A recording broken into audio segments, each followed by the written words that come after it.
क्या पश्चिम बंगाल में लगेगा राष्ट्रपति शासन? बंगाल में एसआईआर पर जारी घमासान के बीच राष्ट्रपति मुर्मू से मिले राज्यपाल सीवी आनंद बोस। चुनाव आयोग के पर्यवेक्षक पर हमला मामले में चुनाव आयोग का सख्त एक्शन, बंगाल के डीजीपी से मांगी रिपोर्ट। सामयिक भट्टाचार्य का ममता बनर्जी पर हमला, कहा ममता सरकार सत्ता में दोबारा नहीं आएगी। एसआईआर बंद कर दीजिए, तब भी तृणमूल सत्ता पे नहीं आ रहा है। तृणमूल जा रहा है, तृणमूल जा चुका है।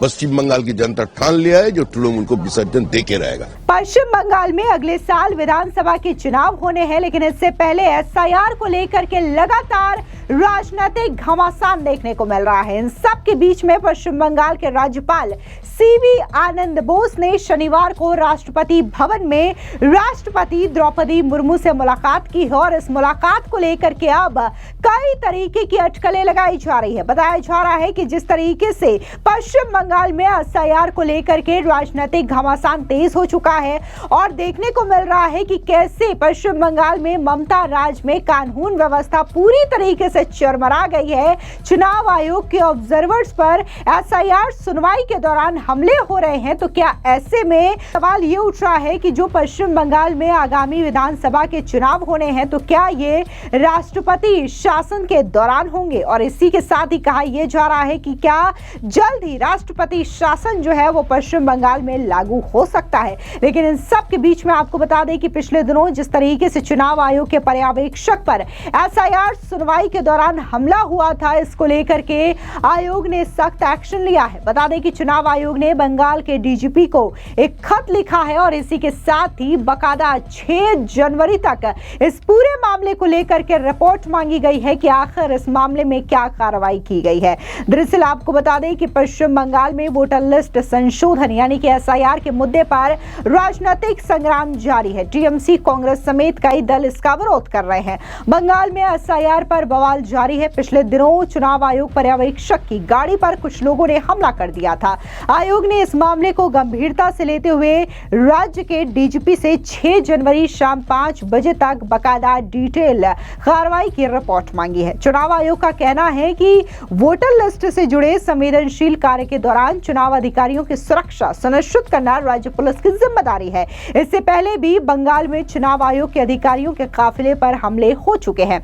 इतना ही नहीं, बकायदा बीजेपी के कई नेताओं के काफिले पर भी बकायदा पश्चिम बंगाल में हमले हो चुके हैं, जिसको लेकर के बार बार ममता सरकार के कानून व्यवस्था पर सवाल उठते रहे हैं। साथ ही ये भी आरोप कि ये जो हमले हैं वो आम लोगों की ओर से नहीं बल्कि टीएमसी के गुंडों की ओर से करवाए जाते हैं, ये भी बीजेपी का आरोप है। बता दें कि चुनाव आयोग की ओर से बंगाल में चुनाव आयोग के कर्मचारियों की सुरक्षा को लेकर के पहले भी चिंता जताई गई है।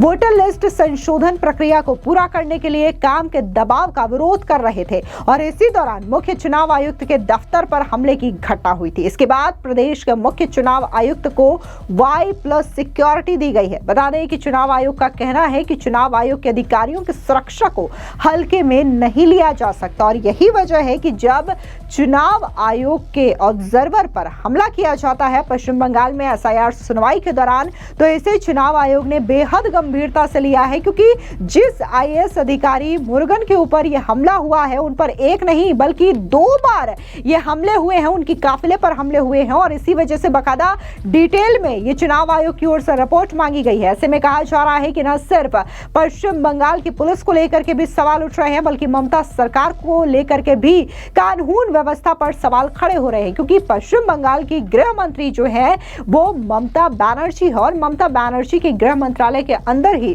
पुलिसिंग व्यवस्था भी आती है, जिसकी वजह से बकायदा ममता सरकार पर ये सवाल खड़े किए जा रहे हैं। इस बीच देखने को मिलता है कि पश्चिम बंगाल के राज्यपाल सीवी आनंद बोस अचानक से राष्ट्रपति भवन पहुंचते हैं और वहां पर वो राष्ट्रपति द्रौपदी मुर्मू से मुलाकात करते हैं। इस मुलाकात को लेकर के क्या कुछ गवर्नर सीवी आनंद बोस का कहना है, सुनिए उनका ये बयान।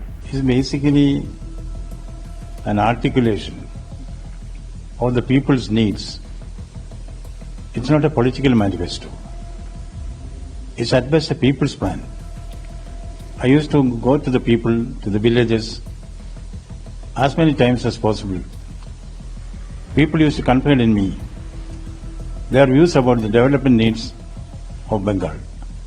Based on the feedback received from the people from the field, knowing the felt needs of the people, I created a draft plan, action plan for the development of Viksit Bengal. These are translated into many missions which the people expect governments to take up. It's a non-political document. Certainly, any political party can take it up if they want. I don't call it a political manifesto. It's not a political manifesto. It's a manifesto of the people. This is what they want. My focus is on Bengal. But many points contained in that can be taken up in the other states as well if they want. CAG report is sacrosanct. The CAG is expected to act as a conscience keeper of government, the people, as far as accounting is concerned.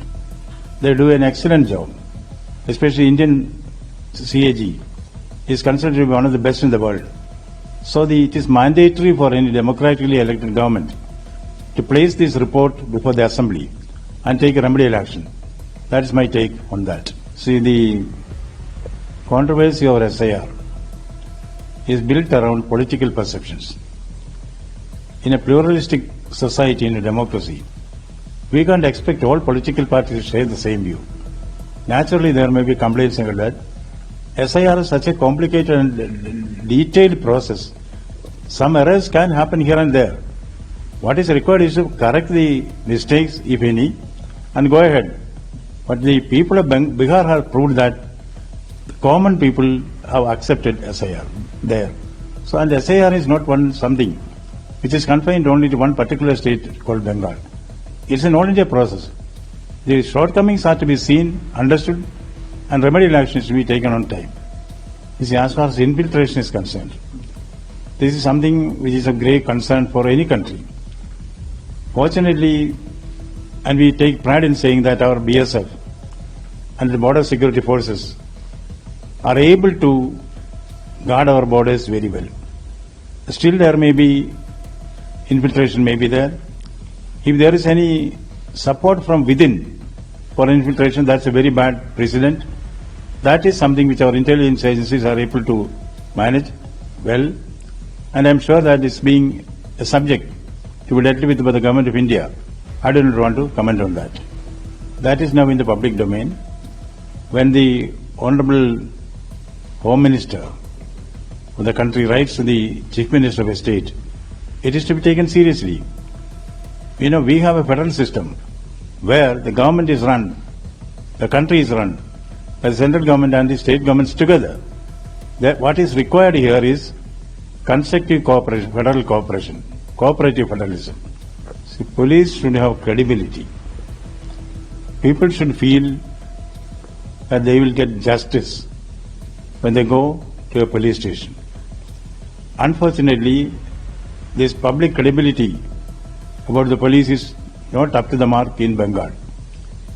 Some of the police force is criminalized, some are corrupt, some are politicized. This is not something which augurs well for a democratic society. To that extent, I am most apprehensive about the law and order situation in Bengal. Recently, Sri Adhir Ranjan Chaudhary met me along with a few representatives of your party. If he wants one more meeting, he is most welcome. I meet all political parties whenever they want to meet me. That is why we have declared the Amne Samne program. Anybody who wants to meet me, within 12 hours I will give appointment if I am in the headquarters. This is a sensitive issue which is to be tackled by the Ministry of External Affairs, and they are doing it very well. Recently, India's competent External Affairs Minister, he was there in Bangladesh. Since it is a matter relating to another country, as governor of a state, I do not want to comment further on that.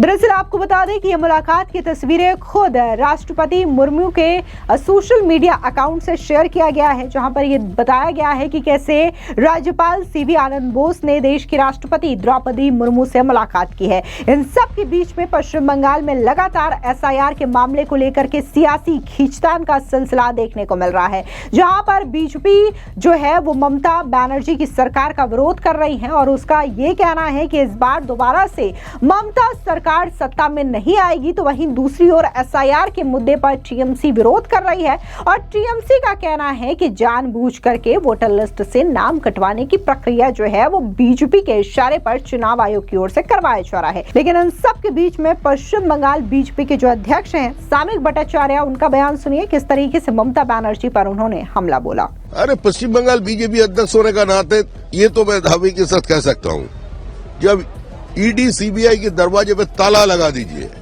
Income tax और GST को बोल दीजिए आने वाले दिन में किसी को नोटिस ना भेजे, एसआईआर बंद कर दीजिए, तब भी तृणमूल सत्ता पे नहीं आ रहा है। तृणमूल जा रहा है, तृणमूल जा चुका है।